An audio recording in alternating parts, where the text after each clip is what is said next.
এটা বহুত ভাল খবৰ এই ভিডিঅ'টোৰ যোগেদি আপোনালোকক জনাব বিচাৰিছোঁ। অসম চৰকাৰৰ কেবিনেট বৈঠক লখিমপুৰত অনুষ্ঠিত হৈছিল 4 ছেপ্টেম্বৰৰ দিনাখন আৰু 4 ছেপ্টেম্বৰৰ কেবিনেট বৈঠকত কেইবাটাও গুৰুত্বপূৰ্ণ সিদ্ধান্ত গ্ৰহণ কৰা হয়।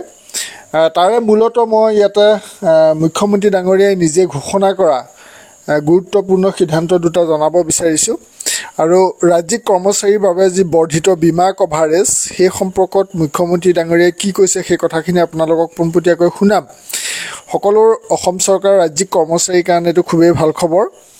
মুখ্যমন্ত্ৰী ডাঙৰীয়াই কি কৈছে সেই কথাখিনি মই শুনাম। তাৰ আগতে এই কথাখিনি পঢ়ি দিছোঁ। ৰাজ্যিক কৰ্মচাৰীৰ বাবে বৰ্ধিত বীমা কভাৰেজ, দুৰ্ঘটনাজনিত মৃত্যু বা অক্ষমতাৰ দুৰ্ভাগ্যজনক ঘটনাৰ সময়ত ৰাজ্যিক কৰ্মচাৰী বা তেওঁলোকৰ পৰিয়ালৰ সদস্যসকলৰ বিত্তীয় স্থিৰতা নিশ্চিত কৰাৰ হেতু কেবিনেটে নিম্নলিখিত ধৰণে শূন্য প্ৰিমিয়াম আধাৰিত কোনো প্ৰিমিয়াম দিব নালাগে তাৰ কাৰণে আধাৰিত বীমা কভাৰেজ প্ৰদানৰ বাবে ৰাজ্যিক কৰ্মচাৰীসকলৰ দৰমহা একাউণ্ট থকা ভাৰতীয় ষ্টেট বেংক বা আন যিকোনো অনুসূচিত বাণিজ্যিক বেংকৰ সৈতে বুজাবুজি চুক্তি স্বাক্ষৰ কৰিবলৈ অনুমোদন জনাইছে।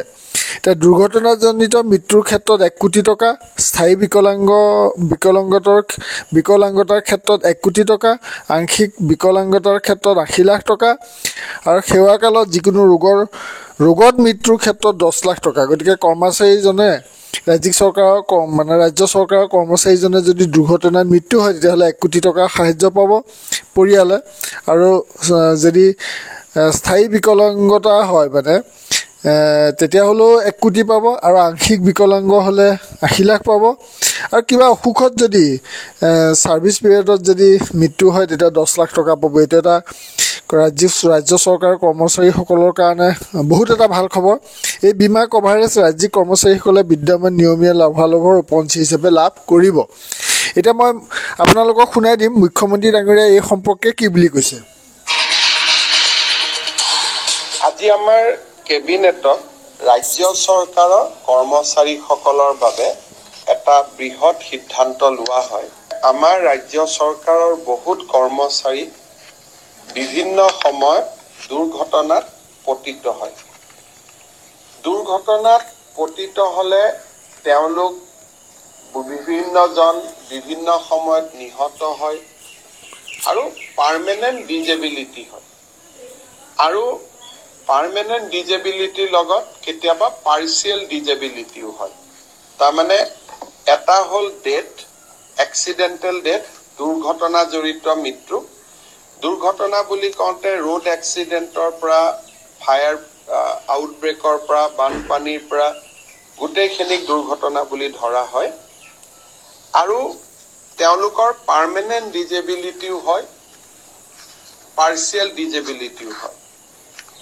ৰাজ্য চৰকাৰে ষ্টেট বেংক অৱ ইণ্ডিয়া আৰু আন বেংকসমূহৰ লগত এটা বিশেষ চুক্তি স্বাক্ষৰ কৰিব, যাৰ জৰিয়তে যাৰ চেলাৰী একাউণ্ট যোন বেংকত আছে, ধৰি ল'লোঁ মোৰ চেলাৰী একাউণ্ট ষ্টেট বেংকত আছে, মোৰ চেলাৰী একাউণ্ট পাঞ্জাৱ নেশ্যনেল বেংকত আছে, মোৰ চেলাৰী একাউণ্ট ইণ্ডিয়ান অভাৰচিজ বেংকত আছে।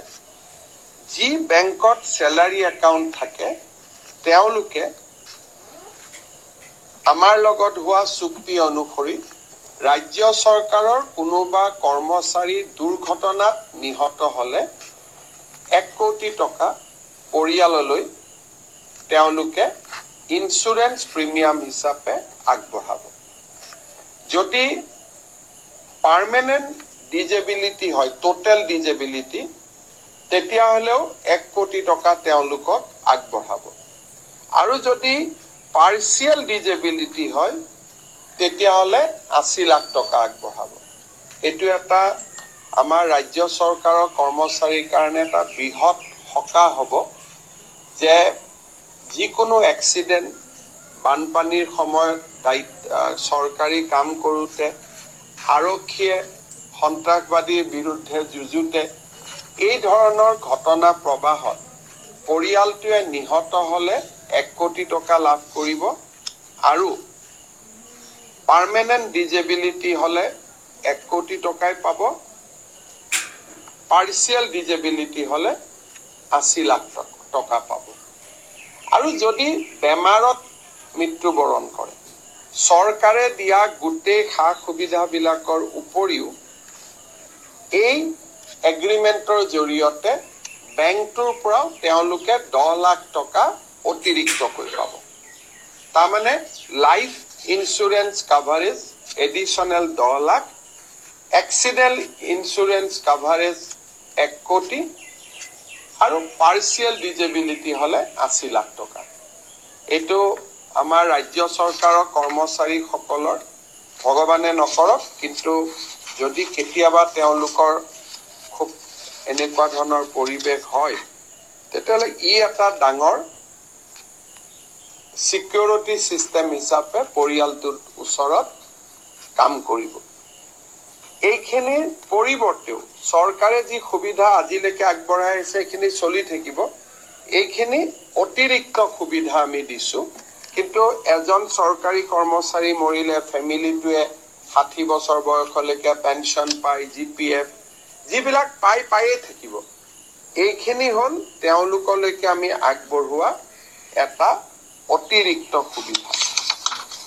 অহা 2 অক্টোবৰ ৰাজ্যত হ'ব। এতিয়া আপোনালোকে গম পালে সবিশেষ মুখ্যমন্ত্ৰী ডাঙৰীয়াই জনালে। গতিকে অসম চৰকাৰৰ ৰাজ্যিক কৰ্মচাৰীসকলৰ কাৰণে এইটো এটা বহুত ডাঙৰ খবৰ, কাৰণ কৰ্মচাৰীজনৰ মৃত্যু হ'লেতো 60 বছৰ বয়সলৈকে তেওঁ পৰিয়ালৰ লোকেতো দৰমহা পায়েই থাকে। তাৰ উপৰিও যিটো দুৰ্ঘটনাজনিত মৃত্যুৰ ক্ষেত্ৰত বা স্থায়ী বিকলাংগতাৰ ক্ষেত্ৰত 1 কোটি টকা দিয়াৰ ব্যৱস্থা কৰিছে, বা ৰোগত মৃত্যু হ'লেও 10 লাখ টকা, বা আংশিক বিকলাংগতাৰ বাবেও 80 লাখ টকা। গতিকে ৰাজ্য চৰকাৰ কৰ্মচাৰীসকলৰ কাৰণে নিশ্চয় ইয়াতকৈ ভাল খবৰ থাকিব নোৱাৰিব। যিয়ে নহওক, আমি আপোনালোকক জনালোঁ। আৰু কেবিনেট বৈঠকত আচলতে কেইবাটাও গুৰুত্বপূৰ্ণ সিদ্ধান্ত গ্ৰহণ কৰা হৈছে। বাকী আপোনালোকক কেইবাটাও গুৰুত্বপূৰ্ণ খবৰৰ ভিতৰত এইটো খবৰ মূলতঃ আগবঢ়ালোঁ। পৰৱৰ্তী সময়ত আৰু কেইটামান খবৰ আপোনালোকলৈ আগবঢ়োৱা হ'ব। আৰু মুখ্যমন্ত্ৰী লোকসেৱা আৰোগ্য যোজনাৰ অধীনত যিটো গ্ৰেড 4ৰ কাৰণে 125 টকা, গ্ৰেড 3 আৰু গ্ৰেড 2 বা সেইখিনিৰ কাৰণে 225 টকা যি প্ৰতিমাহে দৰমহাৰ পৰা কাটি আছে, সেইখিনিও কিছুমান দৰকাৰী তথ্য আছে। আমি পৰৱৰ্তী ভিডিঅ'ত জনাবলৈ চেষ্টা কৰিম।